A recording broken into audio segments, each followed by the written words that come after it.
Good evening students. हम लोगों ने लास्ट लेक्चर में पढ़ा था ट्राइंगल, ठीक है, स्क्वायर और रेक्टेंगल, उनके एरिया, उनके पेरीमीटर के बारे में पढ़ा था। और ट्राइंगल के अंदर हम लोगों ने डायगोनल का फॉर्मूला डिराइव किया था और स्क्वायर के अंदर भी हम लोगों ने डायगोनल का फॉर्मूला डिराइव किया था। अब इस पर्टिकुलर लेक्चर में हम दो चीज़ें ही कवर करेंगे। सबसे पहले चीज़ होगी the perimeter and the area of a parallelogram as well as the perimeter and the area of a rhombus. हम ये दोनों चीज़ें पढ़ेंगे, ठीक है। अब हम बात करते हैं सबसे पहले कि पैरेललोग्राम होता क्या है।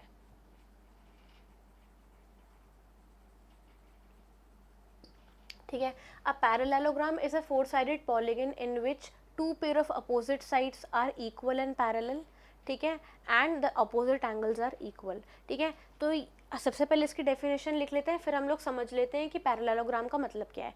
ठीक है, तो parallelogram it is a four sided polygon. ठीक है, एक फोर साइड का पॉलीगन होता है जिसमें चार साइड्स होती हैं, लेकिन सबसे पहला इसके अंदर क्या होता है, two pairs of opposite sides are equal and parallel. ठीक है, two pair of opposite sides are equal and parallel, and third and second point कि ऑपोजिट एंगल्स आर इक्वल। ठीक है, ऑपोजिट एंगल्स आर इक्वल। तो पहले हम parallelogram बना करके देख लेते हैं। ए बी सी डी, तो इसके अंदर जो दो पेयर होती है अपोजिट साइड की, ए बी और सी डी, ये इक्वल भी होती हैं और पैरेलल भी होती हैं, और ए डी और बी सी जो होती हैं ये भी इक्वल होती हैं और पैरेलल होती हैं। चारों आपस में इक्वल नहीं होती है, ना ही चारों आपस में पैरेलल होती हैं। ठीक है, दूसरा, angle A will be equal to angle C and angle B will be equal to angle D. ठीक है ना, ये ऑपोजिट एंगल्स इक्वल होते हैं। तो हम लोगों ने बेसिकली पता कर लिया कि पैरेललोग्राम होता क्या है। अब हम लोग पैरेललोग्राम के पेरीमीटर का और पैरेललोग्राम के एरिया का फॉर्मूला डिराइव करेंगे। ठीक है, तो सबसे पहले हम लोग क्या करते हैं, एक पैरेललोग्राम बना लेते हैं। ठीक है, ये जो पैरेललोग्राम है हमने बनाया, ए बी सी डी। ठीक है, अब मैंने ये माना कि ये जो सी डी है ये ए है और ये जो बी सी है ये बी है। ठीक है, तो इसका जो एरिया हो, इसके जो पेरीमीटर होगा, पेरीमीटर का फॉर्मूला जो होगा, perimeter is sum of all the sides. ठीक है, तो A B plus B C plus C D plus D A. तो ए बी की वैल्यू मुझे पता है ए है, बी सी की वैल्यू मुझे पता है बी है, फिर सी डी की वैल्यू फिर से ए है और डी ए की वैल्यू क्या है, बी है। तो 2 इंटू ए प्लस बी। ठीक है, twice of A plus twice of B. तो ये फिर से पेरीमीटर का जो फॉर्मूला है वो ही सेम रेक्टेंगल की तरह आ गया। ठीक है, एक तो इसमें पेरीमीटर का फॉर्मूला ये हो गया। दूसरा हम क्या करेंगे, हम मानेंगे कि एक हाइट है परपेंडिकुलर h1 यहाँ पर, और एक हाइट है यहाँ पर h2। ठीक है, which is perpendicular. तो h1 is perpendicular on the base DC and h2 is perpendicular on the base BC. ठीक है ना, तो अगर हम बात करते हैं इसके एरिया की, एरिया क्या हो जाएगा, इसका जो बेस है A, ठीक है ना, और उस पर जो हाइट गिर रही है h1, दोनों को आपस में मल्टीप्लाई कर दें तो एरिया आ जाएगा। दूसरा क्या होता है, अगर मैंने बेस चेंज कर लिया, मैंने बोल दिया बेस B है, भाई बेस B भी हो सकता है, तो उसके ऊपर जो हाइट गिर रही है h2 वो क्या हो जाएगा, उसके मतलब उसकी हाइट h2, उसमें मल्टीप्लाई कर दो तो एरिया। तो एरिया क्या हो जाएगा, a इंटू h1, a वो बेस है जिस पे वो हाइट गिर रही है h1 वाली। ठीक है ना, और दूसरी अगर मैं बात कर रही हूँ b, तो b इंटू h2, b वो बेस है, ठीक है ना, और h2 उस पे वो हाइट गिर रही है। ठीक है, तो ये फॉर्मूला हो गया for the area and for the perimeter of a parallelogram.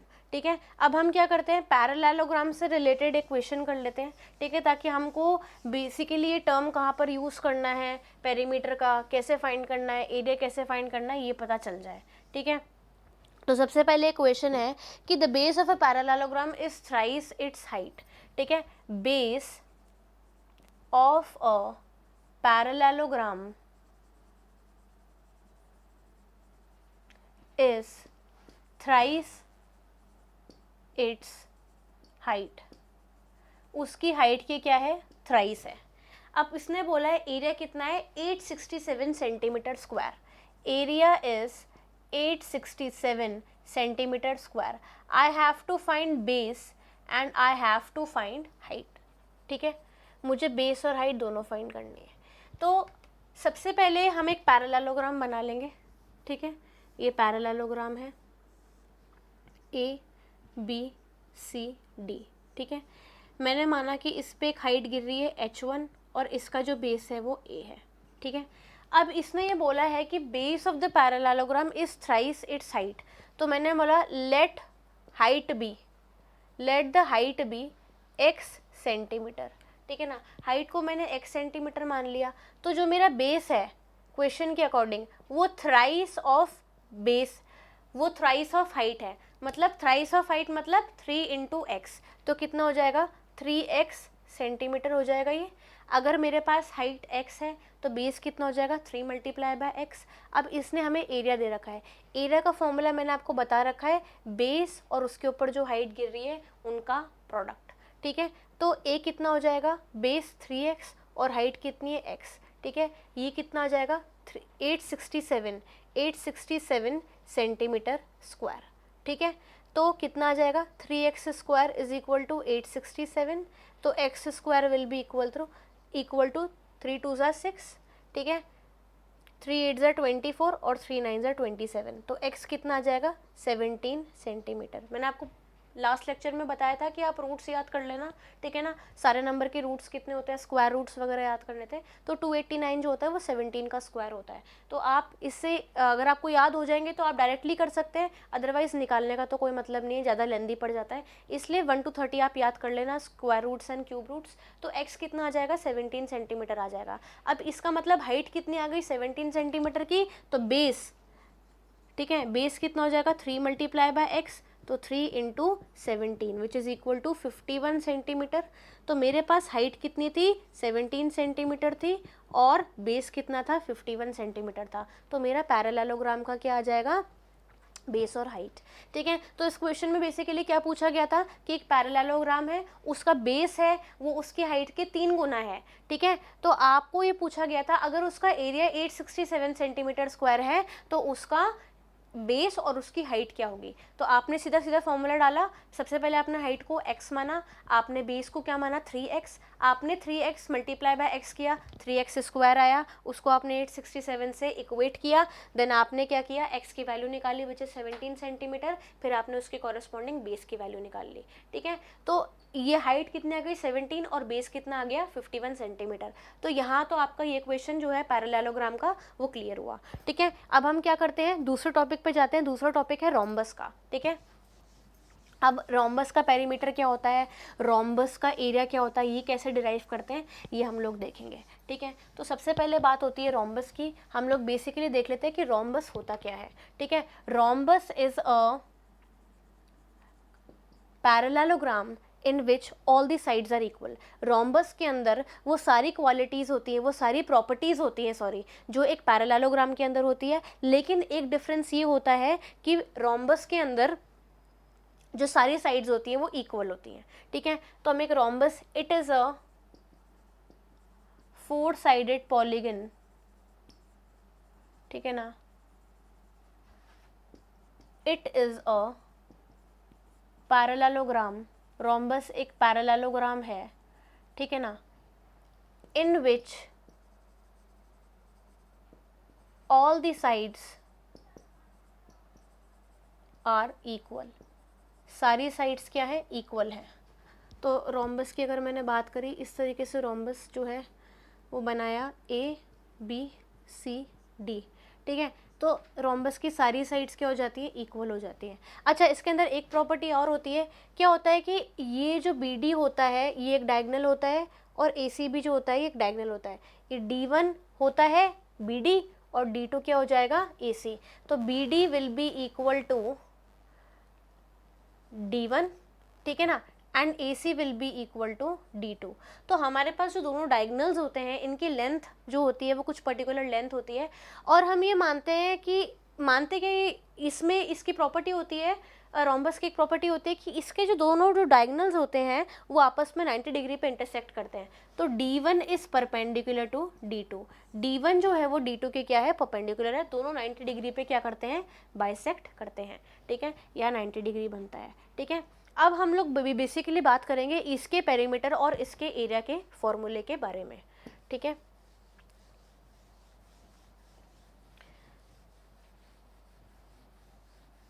तो सबसे पहले बात होती है इसके एरिया के बारे में। तो पहले मैंने एक रोम्बस बना लिया, ठीक है। देखो हम क्या करेंगे, स्टेप बाय स्टेप थोड़ा सा इसका डेरिवेशन भी करेंगे। तो हालांकि डेरिवेशन जो है वो इस लेक्चर प्लान में नहीं है, लेकिन फिर भी मैं आपको डेरिवेशन बता दूंगी ताकि आपको इजी पड़ जाए कि ऐसा क्यों हुआ, ठीक है। तो उसके लिए पहले मैं यहाँ पर बना लूँगी, मैं फिगर में कुछ नहीं बनाऊँगी, मैं यहाँ लिख दूँगी ताकि आपको क्लियर हो जाए, ठीक है ना। ये चारों साइड्स जो है वो क्या है, ए है, ठीक है। अब देखो बेसिकली क्या होगा, AC जो होगा उसको मैं D1 मान रही हूँ, ठीक है ना। तो BD जो होगा वो क्या हो जाएगा, D2 हो जाएगा, ठीक है। तो OA will be equal to OC, ठीक है ना, OA will be equal to OC, और इसकी वैल्यू कितनी हो जाएगी, D1/2, ठीक है ना। और OB will be equal to OD, और इसकी वैल्यू कितनी हो जाएगी, D2/2। OB and OD equal होंगे और इनकी वैल्यू क्या हो जाएगी, D2/2 हाफ हो जाएगा, और AC जो होगा अगर उसकी वैल्यू D1 है तो OA और OC इक्वल होंगे और उनकी वैल्यू क्या हो जाएंगी, D1/2, ठीक है। अब बात होती है इसकी डेरिवेशन इसके पेरीमीटर की। तो देखो पेरीमीटर का फॉर्मूला क्या होता है, sum of all the sides. Sum of all the sides मतलब AB plus BC plus CD plus DA। इसका मतलब कि A plus A plus A plus A, since all the sides are equal and equal to 4, तो 4A। एक तो ये formula हो गया, ठीक है ना, which is the formula for the perimeter of a rhombus. अगर हम दूसरे फॉर्मूले की बात करें तो इसका एक फॉर्मूला और होता है, उसका डेरिवेशन हम लोग अभी करते हैं। देखो आप क्या करो, in triangle AOB, AOB is a right angle triangle, एक राइट एंगल ट्राइंगल है। तो अगर मैं बात करूं OA square plus OB square, it will be equal to AB square, ठीक है, क्योंकि पाइथागोरस थ्योरम लग गया राइट एंगल ट्राइंगल में। तो OA की वैल्यू यहाँ से कितनी थी, D1/2 का होल स्क्वायर, ठीक है ना, और OB की वैल्यू कितनी है, D2/2 का whole square, will be equal to AB का होल स्क्वायर। AB का होल स्क्वायर मतलब A स्क्वायर। अगर मैंने अंडर रूट किया तो A की वैल्यू कितनी आ जाएगी, D1/4, D1 का square by 4 plus D2 square by 4, ठीक है। अब अगर मैं 1/4 कॉमन निकालूँ अंडर रूट से बाहर तो A की वैल्यू कितनी हो जाएगी, 1/2, क्योंकि जो 4 है वो अंडर रूट से बाहर आकर के 2 बन जाएगा, under root of D1 square plus D2 का स्क्वायर, ठीक है।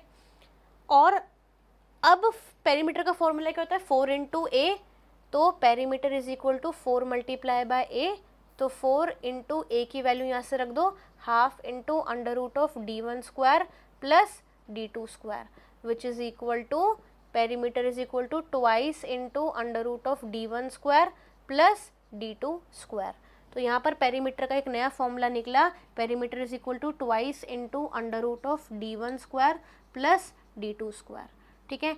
तो पेरीमीटर के हमारे पास दो फॉर्मूले निकल गए, ठीक है, एक तो 4 मल्टीप्लाई बाय A और दूसरा फॉर्मूला क्या हो जाएगा, twice into under root of D1 square plus D2 square, ठीक है। इस फॉर्मूले की जो हमने पूरा डेरिवेशन किया ये हमारे लेक्चर का पार्ट नहीं है, इंपॉर्टेंट भी नहीं है, ठीक है। मेन ये होता है कि आपको ये फॉर्मूला लर्न हो जाना चाहिए। कई बार क्या होता है कि आपको क्वेश्चन में डायरेक्ट डायगोनल्स दे दिए जाएंगे और आपसे पूछ लिया जाएगा कि आपका पेरीमीटर क्या है, तो आप इजिली निकाल सकते हैं। तो एक फॉर्मूला तो ये हो गया पेरीमीटर का। अब हम इसका एरिया का फॉर्मूला देख लेते हैं, ठीक है ना। तो किसी भी रोम्बस के अंदर जो एरिया होता है उसका फॉर्मूला क्या होता है, हाफ इंटू, एरिया का फॉर्मूला क्या हो जाएगा, half into D1 into D2। इसके जितने भी डायगोनल्स हैं, दोनों डायगोनल्स जो हैं उनको आपस में मल्टीप्लाई कर दो और उनको 2 से डिवाइड कर दो, तो इसके एरिया का फॉर्मूला आ जाएगा। तो हमने रोम्बस के अंदर 3 फॉर्मूले के बारे में पढ़ा, 2 पेरीमीटर के फॉर्मूले थे और एक एरिया का फॉर्मूला था। पेरीमीटर का फॉर्मूला 4 इंटू साइड या 2 into under root of D1 square plus D2 square, ये था पेरीमीटर का फॉर्मूला।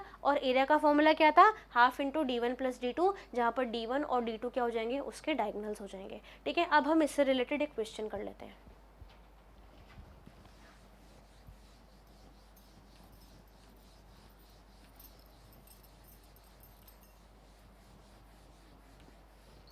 हाँ, तो क्वेश्चन ये है कि एक रोम्बस है, ठीक है, उस रोम्बस का एरिया 24 सेंटीमीटर स्क्वायर दे रखा है और उसका एक डायगोनल दे रखा है 4 सेंटीमीटर, ठीक है, और you have to find the perimeter, ठीक है। तो रोम्बस का area is equal to 24 centimetre square, उसका एक डायगोनल आपको क्या दे रखा है, 4 सेंटीमीटर दे रखा है, ठीक है। So you have to find the perimeter, आपको क्या करना है, रोम्बस का पेरीमीटर जो है वो फाइंड करना है, ठीक है ना। अब आप कैसे करेंगे, ठीक है, देखो सबसे पहले बात होती है एरिया की, ठीक है, तो मेरे को पेरीमीटर फाइंड करना है। अब देखो इसको स्टेप बाय स्टेप करते हैं हम क्वेश्चन को। पेरीमीटर हमको फाइंड करना है, तो मतलब पेरीमीटर की अगर बात हो रही है तो पेरीमीटर के हमने दो फॉर्मूले पढ़े हैं रोम्बस के। सबसे पहला है 4 इंटू ए और दूसरा वाला फॉर्मूला क्या होता है 2 into under root of d1 square plus d2 square. मतलब अगर मेरे को दोनों डायगोनल पता चल जाएं तो d1 का भी मैं स्क्वायर कर दूंगी और d2 का भी मैं स्क्वायर कर दूंगी, उसका अंडर रूट करके 2 से मल्टीप्लाई कर दूंगी। अब इस केस में क्या होगा, हम ये वाला फॉर्मूला यूज़ करेंगे बिकॉज हमें एक डायगोनल तो पता है। तो मैंने मान लिया कि d1 क्या है 4 सेंटीमीटर है। अब मेरे को d2 फाइंड करना है। अब d2 फाइंड कैसे कर सकते हैं, क्योंकि मुझे एरिया दे रखा है, तो एरिया का फॉर्मूला होता है half into d1 into d2, ठीक है। तो area is equal to 24 half into d1 which is 4 और d2 मुझे फाइंड करना है। तो d2 की वैल्यू क्या आ जाएगी 24 divided by 2 which is 12 centimetre, ठीक है। अब मुझे पेरीमीटर की बात हो रही है, पेरीमीटर का फॉर्मूला हो जाएगा twice into under root of d1 square. d1 कितना है 4 का स्क्वायर प्लस 12 का square, 2 into under root of 4 4 ज़ा 16 प्लस 12 12 ज़ा 144, 16 प्लस 144 कितना हो जाएगा 160। तो ट्वाइस अंडर रूट ऑफ 160, ठीक है ना, twice into under root of 160 will be the perimeter of the rhombus, ठीक है। आपको फॉर्मूले पता होना चाहिए तो आप इजीली क्या कर सकते हो, इसका क्वेश्चन इससे रिलेटेड क्वेश्चन सॉल्व कर सकते हो, ठीक है। अब यहाँ पर क्या है, हमने इस लेक्चर में दो चीज़ों के बारे में पढ़ा, एक बार क्विक रिकैप कर लेते हैं, ठीक है। सबसे पहले हमने पैरेललोग्राम के अंदर पढ़ा, पैरेललोग्राम के अंदर जो मेरे पास फॉर्मूला है, ठीक है, पेरीमीटर का, sum of all the sides 2 into A plus B, ये तो इसके पेरीमीटर का फॉर्मूला हो जाएगा। और इसके एरिया का फॉर्मूला होगा a इंटू h1 या b इंटू h2। ए वो बेस है जिस पे हाइट गिर रही है h1 और b वो बेस है जिस पे हाइट गिर रही है h2, ठीक है। ये तो हो गया पैरेललोग्राम की बात। फिर हमने पढ़ा रोम्बस, ठीक है। रोम्बस की बात होती है, रोम्बस के अंदर मेरे पास पेरीमीटर का फॉर्मूला होता है 4 इंटू साइड, क्योंकि इसकी सारी साइड्स इक्वल होती हैं, या 2 into under root of d1 square plus d2 square, जहाँ d1 और d2 इसके डायगोनल्स होते हैं। और इसके एरिया की बात होती है half into d1 into d2, ठीक है। आई होप आपको ये लेक्चर समझ में आया हो और ये सारे फॉर्मूले एक बार याद कर लेना ताकि इसकी क्वेश्चन करने में प्रॉब्लम नहीं है। Thank you.